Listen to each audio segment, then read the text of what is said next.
معزز سامعین، آج کے خطبہ میں ہم اس بات کا ذکر کریں گے کہ جو اللہ سبحانہ و تعالیٰ پر توکل کرتا ہے اللہ سبحانہ و تعالیٰ اس سے خود ہی کافی ہو جاتے ہیں، جیسے سورۃ طلاق کے اندر موجود بھی ہے وَمَن يَتَوَكَّلْ عَلَى اللَّهِ فَهُوَ حَسْبُهُ، جو اللہ پر توکل کرے اللہ اسے کافی ہو جاتا ہے۔ توکل پہلے سمجھ لے کیا ہے۔ توکل ویسے تو یہ بہت لمبا مضمون ہے، صرف ہم ایک نقطے پر بات کریں گے۔ تو تمہیداً یہ سمجھ لے توکل ہے کیا۔ توکل ہے اسباب اختیار کرنے کے بعد، یہ نہیں ہے کہ آپ سبب ہی اختیار نہ کریں۔ بیمار ہیں بندہ کہ اللہ پہ توکل ہے ٹھیک کر دے گا، علاج نہ کرے۔ بندہ اپنے گھر میں بیٹھ جائے اور کہے اللہ پہ توکل ہے وہ کھانا دے گا روزی دے گا، اور اس کے لیے محنت مزدوری نہ کرے، کاروبار معاش کے لیے کچھ نہ کرے، یہ توکل کے منافی ہے۔ توکل کی ایک خلاصتاً تعریف یہ ہے، اسباب استعمال کرنے کے باوجود وہ استعمال کر کے اس میں نفع اور نقصان اللہ کے سپرد کر دینا۔ اس میں جو نفع ہے تب بھی، نقصان ہے تب بھی، وہ اللہ دے گا، کیونکہ کوئی بھی نفع اور نقصان کا مالک نہیں ہے۔ اور ظاہری اسباب ان پر بھی نتیجہ نہیں چھوڑنا چاہیے۔ ایک انسان ہے وہ کہتا ہے کہ میں نے سارے کام کر لیے، ظاہری اسباب کر لیے، میرا کام تو ہوگا ہی ہوگا، لازمی ہوگا۔ کیوں؟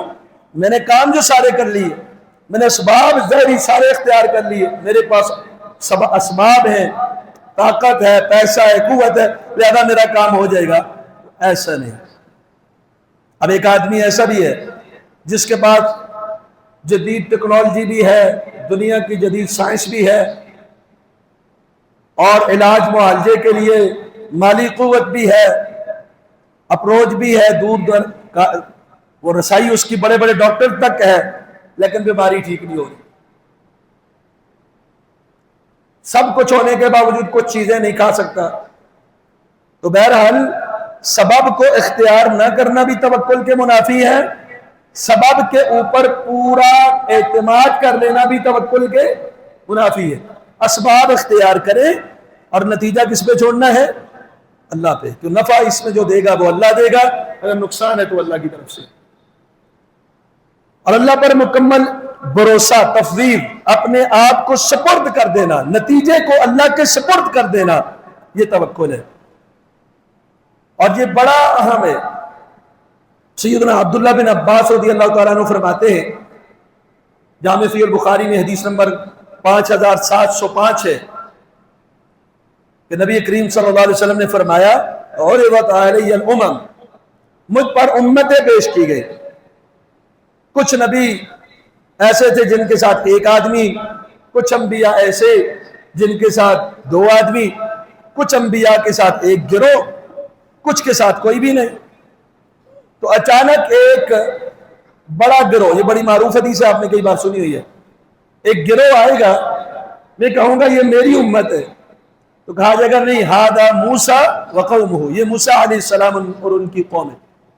پھر اس کے بعد ایک گروہ آئے گا، ایک امت آئے گی جس نے افق کو بھرا ہوا ہوگا کثیر تعداد میں، تو کہا جائے گا یہ آپ کی امت ہے۔ اور ان میں 70,000 ایسے ہیں، 70,000 ایسے لوگ ہیں یدخلون الجنت بغیر حساب، بغیر حساب اور بغیر کسی عذاب اور گرفت کے یہ جنت میں داخل ہوں۔ اللہ ہمیں بھی ان میں شامل فرمائے۔ یہ جو 70,000 کی تعداد ہے، اور بھی تعداد ہے اس کے علاوہ بھی بغیر حساب جنت میں جانے والے، وہ الگ ایک بات ہے۔ یہ جو 70,000 بغیر حساب کے جنت میں جائیں گے، آپ نے اتنی بات بیان فرمائی اور چلے گئے۔ صحابہ نے آپس میں گفتگو کی کہ یہ کون لوگ ہو سکتے ہیں؟ ہونا چاہیے نا، جب آپ کوئی فضیلت سنیں اور کسی عمل کے اوپر یا کسی اللہ کی طرف سے ملنے والے انعام کے اوپر بندے کو غور و خوض کرنا چاہیے کہ میں بھی حرص کروں، اس کو شامل ہو جاؤں اس میں اور اس کو لے لوں۔ اب صحابہ کے ارد کے انہوں نے باتیں شروع کر دی کہ اس سے مراد وہ لوگ ہیں جو نبی علیہ السلام پر ایمان لے آئے ہم اور آپ صلی اللہ علیہ وسلم کی اتباع کی. کچھ نے کہا نہیں، ہم تو جاہلیت میں پیدا ہوئے، کفر کی حالت میں پیدا ہوئے، بعد میں ہم نے اسلام قبول کیا، تو اس سے مراد شاید وہ ہوں جو ہماری اولادیں ہوں گی وہ پیدا ہی اسلام میں ہوں گے، آنکھ کھولتے ہی اسلام والے گھر میں، تو اس سے مراد وہ ہوں گے. تو نبی علیہ السلام تشریف لائے تو آپ صلی اللہ علیہ وسلم نے فرمایا نہیں، کہ جو 70,000 کی تعداد ہے جو بغیر حساب کے جنت میں داخل ہوں گے، یہ کون لوگ ہیں؟ یہ غیر شرعی شرکیہ منتر جھاڑ پھونک کرنے والے نہیں، نہ کروانے والے، نہ غیر شرعی جھاڑ پھونک کرنے والے ہیں نہ کروانے والے ہیں. اس سے مراد، کیونکہ ویسے تو دم تو نبی علیہ السلام نے بھی کیا، حضرت جبریل نے بھی کیا، اور وہ توکل کے اعلیٰ درجے پر فائز ہے. تو اس سے مراد غیر شرعی انتر منتر جنتر اور شرکیہ باتیں جیسے ہمارے یہاں لوگ پڑھتے رہتے ہیں، وہ یہ کام نہیں کریں گے. وہ کیسے لوگ ہیں؟ وہ داغ بھی نہیں لگوائیں گے، اور وہ بدفعلی بھی نہیں لیتے. برا فعل لے لینا کہ آج بلی نے رستہ کاٹا ہے تو نقصان ہوگا، یہ برا فعل ہے، بدفعلی ہے، تو وہ بدفعلی بھی نہیں لیتے. وَعَلَىٰ رَبِّهِمْ يَتَوَكَّلُونَ، یہ بغیر حساب کے جنت میں داخل ہونے والے وہ احباب ہیں اس امت کے جو اپنے اللہ پر مکمل اعتماد اور بھروسہ کرنے والے، اسباب اختیار کر کے بھی نتیجہ اللہ پہ چھوڑنے والے اور سپرد کرنے والے. اللہ پہ ان کو کامل بھروسہ اور توکل ہوتا ہے. جب یہ فضیلت سنی بغیر حساب جنت میں جانے والی، عکاشہ بن محصن رضی اللہ تعالیٰ عنہ کھڑے ہو گئے، کہا اللہ کے رسول آپ اللہ سے دعا کر دیں اللہ ہمیں بھی ان میں شامل فرمائے. نبی علیہ السلام نے فرمایا تو انہی میں سے ہے. پھر ایک اور کھڑا ہو گیا، آپ نے فرمایا سبقک بہا عکاشہ، عکاشہ سبقت لے گئے، انہوں نے پہل کر دی، ان کے لیے نبی علیہ السلام کی دعا ہو گئی اور ان میں شامل ہو گئی. تو آپ اندازہ لگائیں کہ اللہ پر توکل کرنا، مکمل بھروسہ کرنا اس قدر اہم ہے اور اس قدر قیمتی ہے کہ بغیر حساب اور بغیر کسی گرفت کے انسان کو جنت ملے گی. بلکہ جامع ترمذی میں حدیث نمبر 2344 ہے، یہ نہیں صرف آخرت ملے گی، دنیا میں بھی. نبی کریم صلی اللہ علیہ وسلم نے فرمایا لو انکم تتوکلون علی اللہ حق توکلہ، اگر تم اللہ ذو الجلال والاکرام کے اوپر توکل کرو اور توکل اور بھروسہ اور اعتماد اس قدر ہو جیسا اس کا حق ہے، کیا ہوگا؟ اللہ تمہیں روزی عطا فرمائیں گے. کیسی روزی؟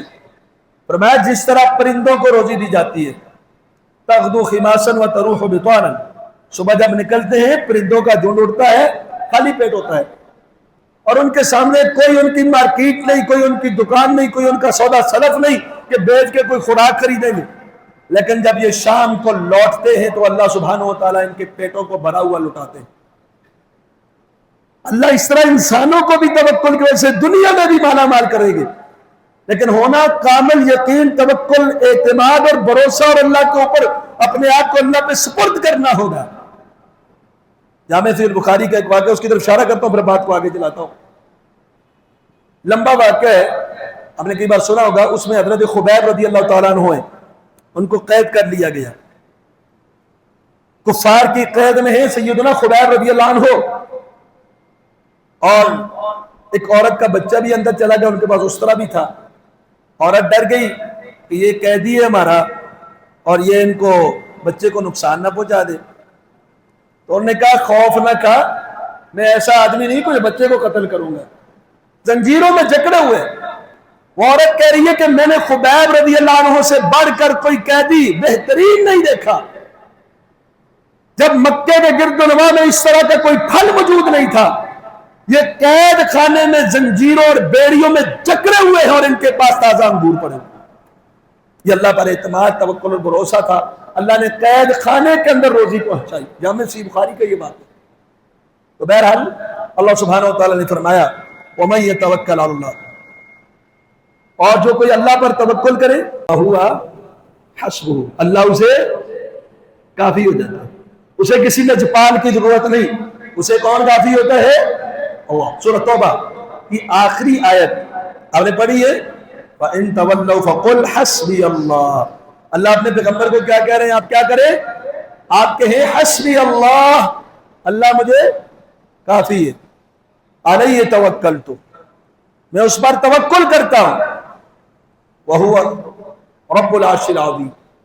اس میں ایک بات کا یہ اقرار ہے کہ حسبی اللہ، سمجھ آ رہی ہے کہ ایک اور کام کرے، ٹھیک، حسبی اللہ، اللہ مجھے کافی ہے، اور دوسری بات علیہ توکلت، میں اس پر توکل کرتا ہوں۔ اب دیکھیں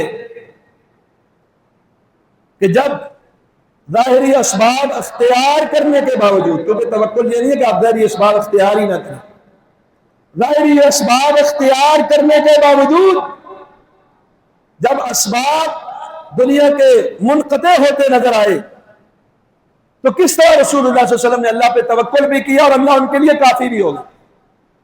غزوہ احد ہے، غزوہ احد کے بعد مسلمانوں کو بدر میں فتح ہوئی اور احد میں کیا ہوا؟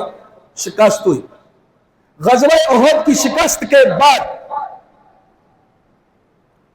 واقعہ حمراء الاسد ہے کہ جب ابو سفیان نے، اس وقت یہ مسلمان نہیں تھے، بعد میں یہ بھی مسلمان ہو گئے،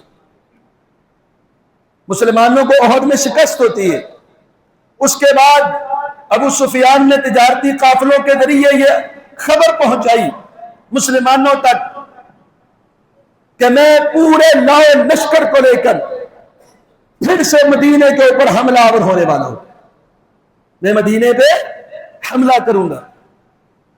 اور انہوں نے یہ سوچا، جب یہ مدینہ سے 8 میل، احد سے 8 میل دور حمراء الاسد نامی جگہ پر پہنچے، انہوں نے کہا ہم تو فتح لے کے آئے ہیں لیکن ہمیں چاہیے تھا کہ پورے مسلمانوں کو ختم ہی کر دیتے آج۔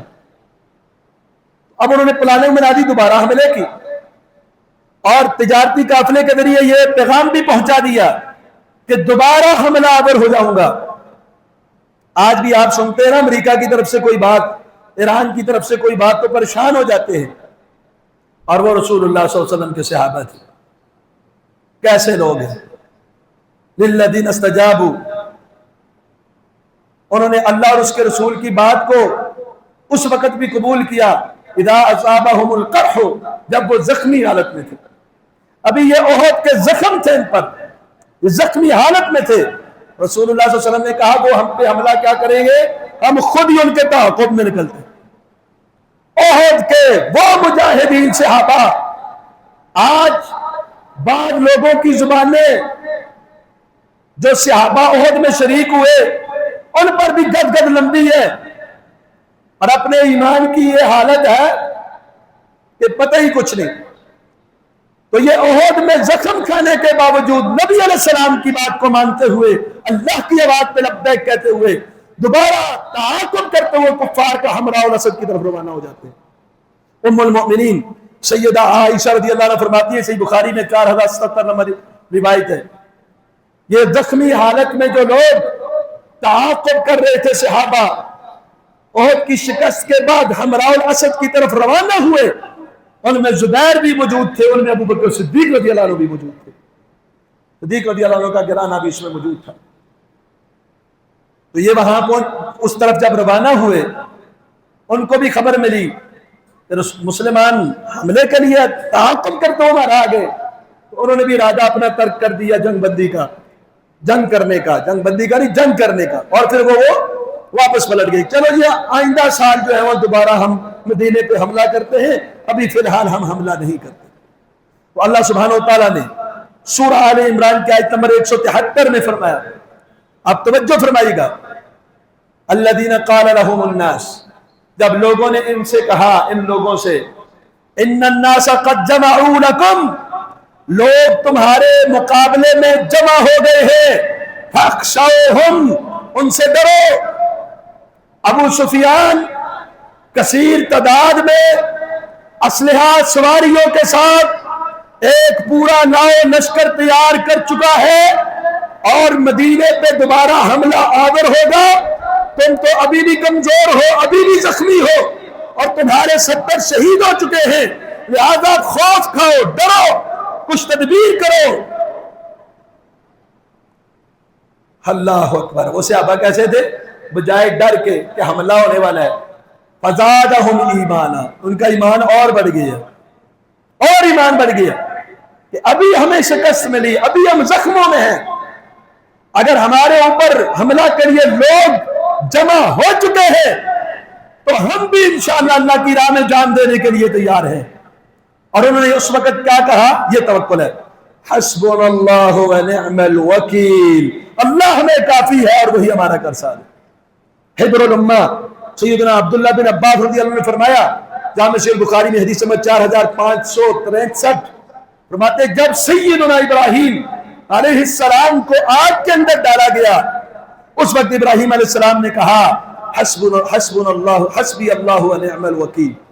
اور جب رسول اللہ صلی اللہ علیہ وسلم کو اور صحابہ کو یہ کہا گیا کہ آپ کے خلاف پورا لشکر تیار ہو کے آپ کے خلاف جنگ کرنے کے لیے آ رہا ہے، مسلمانوں نے اس وقت کہا حسبنا اللہ ونعم الوکیل، اللہ ہمیں کافی اور وہی کارساز ہے۔ یہ تھا اللہ سبحانہ و تعالیٰ کی ذات کے اوپر توکل، اتنا اعتماد، اتنا بھروسہ، بظاہر اسباب ٹوٹے ہوئے، تعداد تھوڑی، صحابہ مجاہرین زخمی، اور وہ اللہ پہ اعتماد کرتے ہوئے اور ایمان ان کا بڑھ جاتا ہے اور ان کے ساتھ جنگ کے لیے پیش ہونے کے لیے تیار ہو جاتے ہیں۔ نبی کریم صلی اللہ علیہ وسلم ہجرت کے لیے نکلتے، معروف بات ہے، جامع صحیح البخاری میں حدیث نمبر 3653، یہ واقعہ آپ نے کئی بار سنا ہوا ہے۔ اب آپ نے اسباب اختیار کیے، قائد لیا، رستہ دکھانے والا، ابو بکر صدیق رضی اللہ عنہ کو ساتھ لیے، کچھ زیادہ راہ ساتھ لیا، اسباب اختیار کیے، اللہ کے حکم پر ہجرت کی، غار ثور میں۔ خلاصہ تو اس سے ذکر کر رہا ہوں، ایسی باتیں آپ نے کئی بار پہلے سنی ہوئی ہیں، نہیں بھی سنی تو یہ سیرت پڑھنی چاہیے، سننی چاہیے، سمجھنی چاہیے۔ غار ثور میں ابو بکر صدیق رضی اللہ عنہ آپ کے ساتھ موجود ہیں، قرآن نے بھی بیان کیا اذ ہما فی الغار اذ قال لصاحبہ لا تحزن ان اللہ معنا۔ ابو بکر صدیق رضی اللہ عنہ نے فرمایا لو ان احدہم نظر تحت قدمیہ لابصرنا، اے اللہ کے رسول، یہ لوگ ہمارا تعاقب کرتے کرتے غار کے دہانے پہ پہنچ آئے ہیں، اگر یہ اپنے پاؤں کی طرف بھی دیکھ لیں تو ہمیں دیکھ لیں گے۔ لو ان احدہم نظر الى قدمیہ لابصرنا، قدموں کی طرف بھی اگر اپنے دیکھا نا انہوں نے تو یہ ہمیں دیکھ لیں گے۔ نبی علیہ السلام فرمایا ما ظنک باثنین یا ابا بکر اللہ ثالثہما، ان دو لوگوں کے بارے میں آپ کا کیا خیال ہے ابو بکر، جن کا تیسرا کون ہے؟ حامی، مددگار، کافی ہونے والا کون ہے؟ وَمَن يَتَوَكَّلْ عَلَى اللَّهِ فَهُوَ حَسْبُهُ۔ اس کے بعد بھی جتنے بھی لوگ آئے ابو بکر صدیق رضی اللہ عنہ پہ کبھی باغ فتح کا بہانہ لگا کے تبرہ، کبھی کوئی اور بہانہ لگا کے تبرہ، کبھی جھوٹ بول کے ان کے خلاف پروپیگنڈا، تو ایک ہی بات وہ بے نشین کر رہے ما ظنک باثنین یا ابا بکر، یہ دوسرا کون تھا نبی علیہ السلام کے ساتھ؟ ابو بکر۔ نبی علیہ السلام کا دوسرا کون تھا؟ اللہ ثالثہما، تیسرا اللہ ہے۔ آپ جو مرضی پروپیگنڈا کرے، صدیق کی صداقت کا حامی و ناصر تیسرا کون ہے؟ ان کے ساتھ اللہ ہے۔ لوگوں کو 5 تن یاد ہے، حالانکہ سارے تن پاک ہیں، ان سے ہماری محبت ایمان کا حصہ ہے، سیدنا علی ہوں، سیدنا فاطمہ ہوں، سیدنا حسنین کریم ہوں، سب پہ اللہ کی سلامتی اور رضوان اللہ علیہ مجمعین، لیکن یہ 2 یاد نہیں، یہاں اس غار میں 2 ہی ہیں اور تیسرا اللہ ہے۔ تو بہرحال یہاں مکمل نبی علیہ السلام کا توکل ہے۔ بڑے واقعات ہیں تاریخ میں، سیرت میں، معروف چیزیں اگر آپ ذہن نشین کر لیں کہ آپ صلی اللہ علیہ وسلم نے اسباب نہیں بھی ہے تو تب بھی اللہ پہ کامل بھروسہ کیا ہے، یہ اصل ایمان کا حصہ ہے، اس سے ایمان کو تقویت پہنچتی ہے۔ آپ دیکھیں غزوہ ذات الرقاع سے واپسی پر ایک جگہ پڑاؤ ڈالا، جامع صحیح بخاری میں حدیث نمبر 4136 ہے، مشہور حدیث ہے۔ آپ ایک درخت کے نیچے سو جاتے ہیں، آرام فرما رہے ہیں، جب آپ کی آنکھ کھلی دیکھا ایک شخص آپ کے پاس کھڑا ہے، تلوار سونتی ہوئی ہے، آپ کی تلوار رکھ کر لٹکی ہوئی تھی، تلوار اس نے نکالی اور ایسے تلوار سونتی ہوئی ہے آپ پہ اور آپ کو کہنے لگا فَمَن يَمْنَعُكَ مِنِّي۔ اب آپ دیکھ لیں نبی علیہ السلام لیٹے ہوئے ابھی سو کے بیدار ہوئے، سو کے ابھی بیدار ہوئے، ہاتھ میں اسلحہ ہے بھی لیٹے ہوئے، اوپر سر پہ ایک شخص کھڑا ہے اس کے ہاتھ میں ننگی تلوار ہے، بظاہر اسباب کدھر ہے؟ بظاہر اسباب دوسری طرف ہے۔ تو اس نے کہا مَن يَمْنَعُكَ مِنِّي، مجھ سے کون بچائے گا؟ ہمارے جیسا ہوتا تو کیا کہتا؟ ہاتھ باندھ لیتا یا شور شرابہ کرتا۔ اللہ کے رسول اطمینان، حوصلے، تسلی کے ساتھ کہ اللہ پہ توکل تھا، کیا کہا؟ اللہ، کون بچائے گا؟ اس کو اسباب کی ضرورت ہی نہیں، تیری تلوار کی طاقت اس کے مقابلے میں کچھ بھی نہیں۔ کہا اللہ، لفظ اللہ سننا کا ہاتھ کہاں پہ، تلوار گر گئی زمین پہ، آپ نے اس کو اپنے سامنے بٹھا لیے، اب تجھے کون بچائے گا مجھ سے؟ تو بہرحال یہ توکل ہے، بظاہر اسباب آپ کے مخالف بھی ہو، آپ جب اللہ پہ کامل توکل کر لیتے ہیں وَمَن يَتَوَكَّلْ عَلَى اللَّهِ فَهُوَ حَسْبُهُ، اللہ کافی ہو جاتا ہے۔ جامع صحیح البخاری میں حدیث نمبر 4306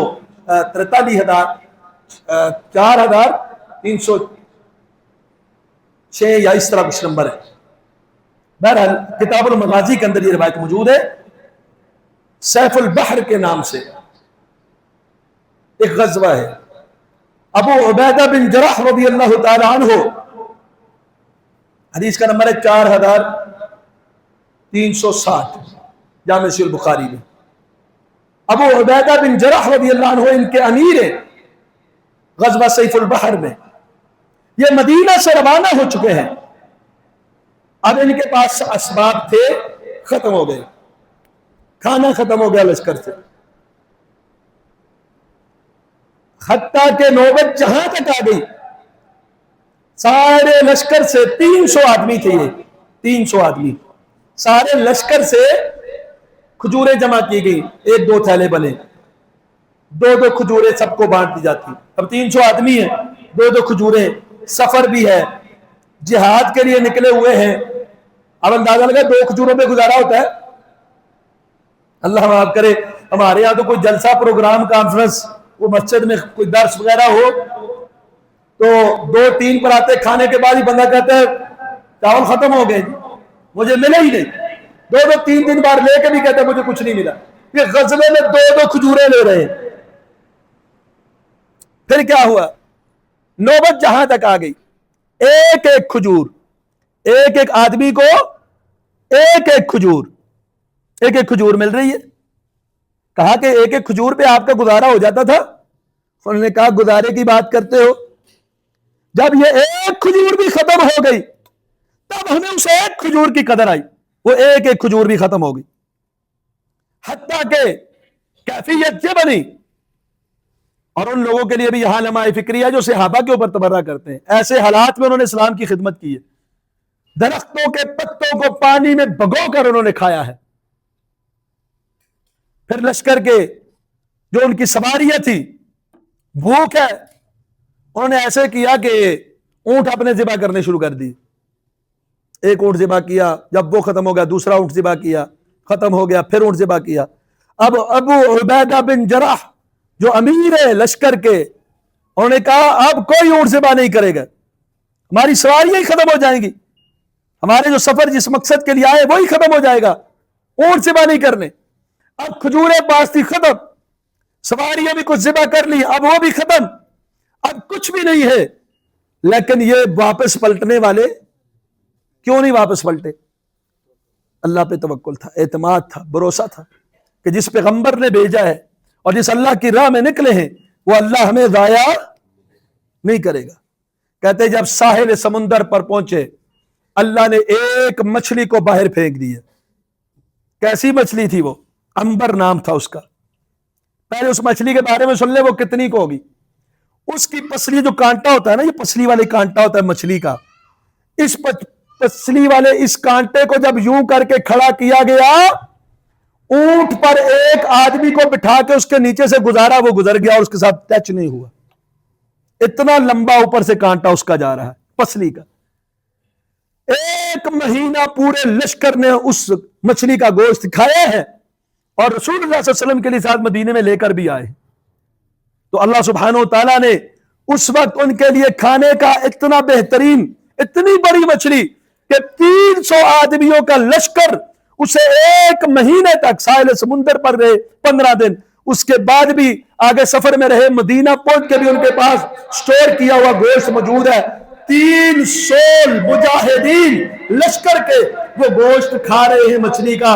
وَمَن يَتَوَكَّلْ عَلَى اللَّهِ فَهُوَ حَسْبُهُ. جو اللہ ذو الجلال والاکرام کے اوپر توکل کر لیتا ہے، بھروسہ کر لیتا ہے، اعتماد کر لیتا ہے، اپنے آپ کو اللہ کے سپرد کر دیتا ہے، نفع اور نقصان اللہ کے حوالے کر لیتا ہے، نفع اور نقصان کا ملنا اللہ ہی کی جانب سے، یہ اعتقاد پختہ کر لیتا ہے، پھر کیا ہوتا ہے؟ اللہ اسے کافی ہو جاتا ہے، اللہ اس کا مددگار بن جاتا ہے. اور ہمارے ایمان کیسے ہو گئے؟ بلی رستہ کاٹ گئی تو ہم پریشان، نقصان ہو گئے. مرغے نے اذان دے دی، مرغی نہیں مرغا، کہتے اس کو ذبح کرو نقصان ہو جائے گا. کالی جوتی لٹکا دی، گاڑی کے آگے ایکسیڈنٹ نہیں ہوگا. فروزہ پہن لیا ہم نے، یہ مصیبت سے بچائے گا. کالے دھاگے پہن لیے، بخار اترے گا. گلے میں ڈال دیے تعویذ، منکے گندے کہ یہ ہمیں بیماریوں سے بچائیں گے، آفات بلیات سے بچائیں گے. کچھ لوگوں نے ناد علی جیسا شرکیہ منتر اپنے گھروں میں آویزاں کر لیا کہ علی کو پکارو، علی کو پکارو گے تو تمہیں بڑی عجیب عجیب چیزیں ظاہر کرے گا. اور پھر وہ آخر میں کہتے بھی ہیں یا علیو یا علیو یا علیو. تو اس طرح کی چیزوں کے پیچھے ہم لگے کہ ہماری مصائب، ہماری پریشانیاں ان چیزوں سے ختم ہوں گی. مکان اچھا خوبصورت بنایا، ہاذا من فضل ربی بھی لکھوا دیا، لیکن اوپر کالی ہنڈیا. کیا ہے جی؟ نظر نہیں لگے گی، کالی ہنڈیا آپ کی نظر کو دفع کرے گی. کیا ایسا شریعت میں دیا ہے؟ نفع نقصان کا مالک کون ہے؟ اس پر تفصیلی گفتگو ہم گزشتہ سفر میں کر چکے ہیں، توہمات سے، نحوست سے. بہرحال یہ اشارتاً بات تھی کہ ہمارا توکل ایمان کو کامل اللہ سبحانہ و تعالیٰ کے اوپر نہیں ہے. ہم نے نفع نقصان کہاں لے لیا؟ ہم دنیا سے آپ دیکھیں، جو رب سے نہیں ڈرتا وہ در در کی ٹھوکریں کھاتا ہے. کسی قبر کے اوپر درخت ہو، اس کا پتا توڑنے سے ڈرتے ہیں. کیوں ڈرتے ہیں؟ حضرت صاحب قبر والا ہمیں نقصان دے دے گا، اس کی ٹہنی نہیں توڑنی مسواک کے لیے، نقصان دے دے گا. کئی علاقوں میں لوگ چھت پہ نہیں چڑھتے، قبر سے یہ پاؤں اونچے ہو جائیں گے، یہ ہمیں نقصان دے دے گا. لیکن مسجد سے جوتے چڑھا کے بھاگ جائیں گے، اللہ سے نہیں ڈر لگتا. ٹوٹیاں کھول کے لے جائیں گے، چندے بخش مسجدوں سے آپ کے پوڈری لے جاتے ہیں، غائب ہو جاتے ہیں. لیکن دربار سے خوف کھاتے ہیں، ڈرتے ہیں، پتھروں سے ڈر جاتے ہیں، درختوں سے ڈر جاتے ہیں. یہ سارے توہمات، نحوستیں اور ان چیزوں کے اوپر اعتقادات نفع اور نقصان کا. یہ چھری رکھ دیتے ہیں، جو جس کا بچہ پیدا ہو رہا ہو چھری رکھ دیتے ہیں کہ چھوٹے بچے کو یہ چھری بچائے گی. کس سے؟ شیاطین سے، سائے سے، عصیب سے. حالانکہ حضرت عائشہ کی ہم نے اٹھا کے پھینکی تھی کہ نبی علیہ السلام تو ان سے منع کرتے تھے. ایک بچے کے بعد جب چھری دیکھی اٹھا کے پھینک دی کہ رسول اللہ صلی اللہ علیہ وسلم نے اس سے منع کیا. تو یہ نحوست اور سمجھنا ایسے عام چیزوں میں، اور اپنی طرف سے آنکھ پھڑک گئی تو یہ ہو جائے گا، ہاتھ میں خارش آ گئی تو وہ ہو جائے گا. یہ سارے توہمات، بدعقیدگیاں اور یہ اس طرح کے نظریات، ان سے اپنے آپ کو بچا کے نفع اور نقصان کا مالک اللہ کو سمجھتے ہوئے اسباب کو اختیار کرنے کے بعد اپنے آپ کو اللہ کے سپرد کر دینا، مکمل اللہ کے اوپر توکل، بھروسہ اور اعتماد کر لینا، یہ ایمان کو مضبوط بناتا ہے، ہمارے عقیدے کو مضبوط بناتا ہے. اللہ سے دعا ہے اللہ ہمیں عمل صالح کرنے کی توفیق عطا فرمائے.